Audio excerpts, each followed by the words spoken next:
नमस्कार, मैं आपके साथ भंवर बोयत। आप देख रहे हैं आपका अपना DUC न्यूज राजस्थान चैनल। इस वक्त की श्री गंगानगर से बड़ी खबर। गंगानगर का महासंग्राम, अशोक चांडक की हुंकार से कलेक्ट्रेट पर उमड़ा जनशक्ति का सैलाब।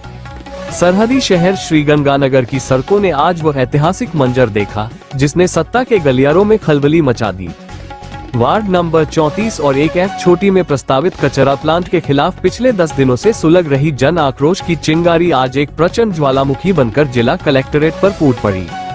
UIT द्वारा गुपचुप तरीके से जारी की गई NOC और जनता की सेहत के साथ किए जा रहे प्रशासनिक खिलवाड़ के खिलाफ जब प्रसिद्ध समाजसेवी अशोक चांडक ने कमान संभाली तो पूरा शहर मानो उनके एक आह्वान पर सड़कों पर उतर आया। महाराजा गंगा सिंह चौक से शुरू हुआ ये जन सैलाब जब कलेक्ट्रेट पहुंचा तो गगनभेदी नारों और इनकलाब की गूंज ने ये साफ कर दिया कि अब जनता अपने हक की लड़ाई के लिए आर पार के मूड में है। हजारों की इस भीड़ के बीच आंदोलन की धुरी बने अशोक चांडक के प्रति लोगों का विश्वास और जोश देखने लायक था, जिसने प्रशासन की नींद उड़ा दी। इस पूरे महा आंदोलन के सूत्रधार और जनता की उम्मीदों के प्रतीक अशोक चांडक ने जब कलेक्ट्रेट के घेराव के बीच जिला कलेक्टर डॉक्टर अमित यादव के साथ वार्ता की तो उनका तेवर किसी जननायक जैसा था। इस निर्णायक वार्ता के दौरान अशोक चांडक ने बेहद तार्किक और बेबाक लहजे में प्रशासन को बताया कि 10,000 से अधिक आबादी वाली रिहायशी कॉलोनियों के बीच कचरे का अंबार लगाने की साजिश को किसी भी कीमत पर बर्दाश्त नहीं किया जाएगा। चांडक ने UIT द्वारा रातों रात चोरी छिपे किए गए जमीन हस्तांतरण और जल्दबाजी में जारी की गई NOC की कड़े शब्दों में निंदा करते हुए अधिकारियों को दो टूक कह दिया कि प्रशासन का काम जनता को राहत देना है, आफत देना नहीं। उनके प्रखर नेतृत्व और तर्कों के सामने प्रशासन रक्षात्मक मुद्रा में नजर आया और अधिकारियों को यह एहसास हो गया कि अब जनता को गुमराह करना नामुमकिन है। अशोक चांडक के इस प्रखर और निस्वार्थ नेतृत्व का ही असर था कि कलेक्ट्रेट के बाहर खड़ा हर नागरिक खुद को सुरक्षित महसूस कर रहा था। मंच से दहाड़ते हुए चांडक ने घोषणा की कि एक क्षेत्र की समस्या का समाधान दूसरे क्षेत्र को गंदगी के दलदल में धकेल कर करना कतई न्यायसंगत नहीं है। उन्होंने प्रशासन को खुली चेतावनी दी कि जब तक इस जनविरोधी फैसले को पूरी तरह वापस नहीं लिया जाता, ये संघर्ष और उग्र होगा। आज के इस सफल शक्ति प्रदर्शन और प्रभावशाली वार्ता ने ये साबित कर दिया कि जब नेतृत्व अशोक चांडक जैसा निडर और अनुभवी हो तो बड़ी से बड़ी सत्ता को भी जनशक्ति के आगे घुटने टेकने पड़ते हैं। 15 अप्रैल की हाईकोर्ट की सुनवाई से पहले आज की इस महारैली ने न केवल जयपुर तक गूंज पहुंचा दी है, बल्कि जनता की अदालत का अंतिम फैसला भी सुना दिया है। हमने निवेदन किया है, शहर की वस्तु स्थिति के बारे में भी बताया है।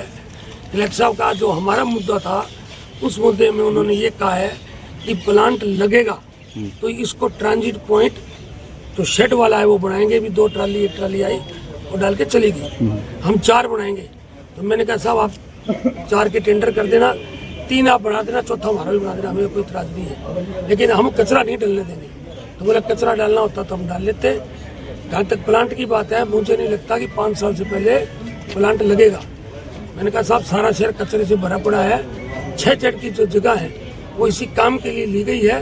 वहाँ पर कचरा डाला जाए, वहाँ के लोगों को भी राजी जाए। जो कचरे के ढेर बने पड़े हैं वहाँ पे 8 बीघा जगह है, उस जगह को खोदो। अजय चांडक के समय में हमने 4 बीघा जमीन खोद के मिट्टी निकाल के कचरा दबा दिया था। उस सारे कचरे को 8 बीघा में दबा दो, आपके पहाड़ के पहाड़ खत्म हो जाएंगे। आज नाले भरे पड़े हैं, नालियाँ भरी पड़ी हैं, तो बिजली पानी की कोई व्यवस्था का सिस्टम नहीं है। तो ये पार्टी से मतलब नहीं है, शहर की समस्या है। हमारी जो मूलभूत सुविधाएं होनी चाहिए वही नहीं है। तो आगे ये जो आपने राय दी है, ये इन्होंने कह दिया हमको ना कि हमें कचरा डालना होता तो हम डाल लेते। पहले प्लांट लगेगा तब इसको ट्रांजिट पॉइंट बढ़ाएंगे। समझो मेरी बात? ठीक है। तो घरों से कचरा ही नहीं उठ रहा। वो मैंने कह दिया, मैंने कहा हमारे टाइम में ट्राली आती थी। पहले यहाँ पर सुनो, हर वार्ड के अंदर वो होता था जिसको हम कहते हैं ट्रांजिट पॉइंट, वो इकट्ठा होता था, फिर खोदता रेडी माल ले जाती थी। हमारे टाइम में ट्रैक्टर का आविष्कार हमने किया। सबसे पहला ट्रैक्टर चांडक परिवार ने अपने वार्ड को दिया, तब ट्रैक्टर व्यवस्था चली। फिर हर वार्ड के अंदर वैसल पड़ा होता था लोहे का, वो सारे वैसल खत्म किए वार्डों में, किए नहीं किए? बताओ आप। वो वैसल कहाँ गए? कचरा कहाँ गया? कचरा की जो ट्राली आती थी, हर घर का कचरा ट्राली के अंदर जाता था। जी। तो अंतिम रूप से आपका कहना यही है कि पहले वो कचरा निस्तारण का प्लांट शुरू होगा और उसके बाद ट्रांजिट पॉइंट बनेगा? जाएगा, देखा जाएगा। ठीक है, ओके। से निस्तारण को लेकर के और यहाँ नूरा कसी चल रही सारी है बात आपको चांडक जी ने बताई। मैं तो कम शब्दों में एक ही बात कह सकता हूँ जी, सीधी सीधी। कि जो 15 मिनट की कलेक्टर साहब से वार्तालाप हुई है, हाँ। उसके बाद मैं ये कह सकता हूँ कि काफी दिनों के बाद गंगानगर को एक ऊर्जावान कलेक्टर मिला है और उनसे बात करके जो पॉजिटिविटी हमारे मन में आई है, मैं पूरे शहर को विश्वास दिलाना चाहता हूँ कि अगर सरकार ने इनको अच्छा समय गंगानगर के लिए दिया तो निश्चित तौर पे गंगानगर की तस्वीर अलग होगी।